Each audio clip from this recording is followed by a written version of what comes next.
I wanted to do a little buyer beware battery video here. So I have gone through lots of batteries in my life, and I believe in buying good batteries. I've got a couple Optimas in my truck that have been in there like 12 years and they're still going strong.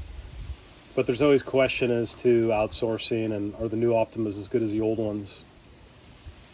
And I've kind of, in the last few years, just because I've got a bunch of Humvees, a bunch of boats and different things, I've just been going with the Walmart Everstarts or Never Starts, whatever you want to call them.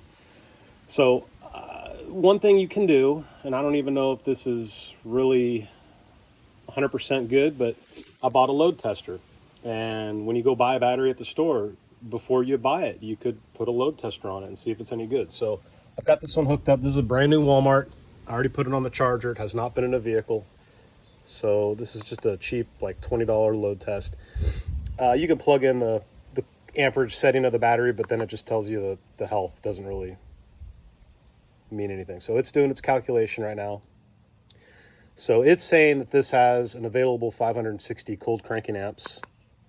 Its state of health is 100% because I didn't plug in a number myself. State of charge is 98. That's based on voltage. Internal resistance. This is an important number. So this is 4.63 milliohms, I believe. They say anything under 5 is really good health for a battery. Anything over 30 is like your battery's dead. So, and then you can figure out anywhere in between is marginal. 13.12 volts, that's topped off. So this tells me this battery is not meeting its advertised 930 cold cranking amps or marine cranking amps, which I don't know what the difference is. Maybe I got to look that up. Whoops. But if I was in the store, I would call bullcrap and I'd be testing other batteries, and I wouldn't have paid the extra $40 for this thing if another cheaper battery gave me the same cold cranking amp rating. So I would buy my battery based on the test results, because even though this is a cheap, crappy Chinese meter, it's doing an internal resistance and load test, and it's probably accurate. So let's test this other crappy battery. Okay, again, I'm not putting in the rated cold cranking amps because it really doesn't matter. So this has got 146 available cranking amps. Oops. State of health is 9% based on the default 500 cold cranking amps.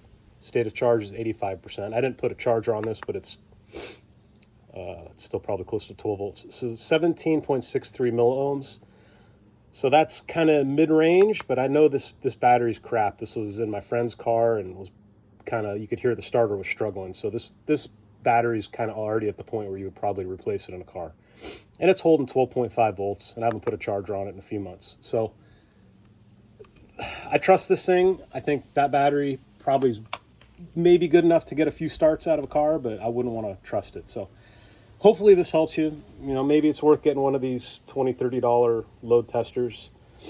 I have not been using this to buy batteries up until now, but it just kind of occurred to me one day, why am I not using this? When I go to Walmart, there's 15 batteries to choose from, and even between batteries of the same make and model, you know, they've got different generation production dates. From now on, I'm going to test them just to make sure that I think I'm getting the best value for my money, because the pricing's kind of all over the place. I've also heard that you can pay more for the extra batteries that are 2-year warranty, which is the exact same battery. You're just paying an extra 40% to get more warranty. So batteries is just one of those things that it's kind of a black box. Like, it's actually black. You just don't know what you're getting. So this takes a little bit of the mystery out of it. So hopefully that helps you out if you're a battery buyer. And yeah, let me know if you think that's cool or not. Thanks. Bye.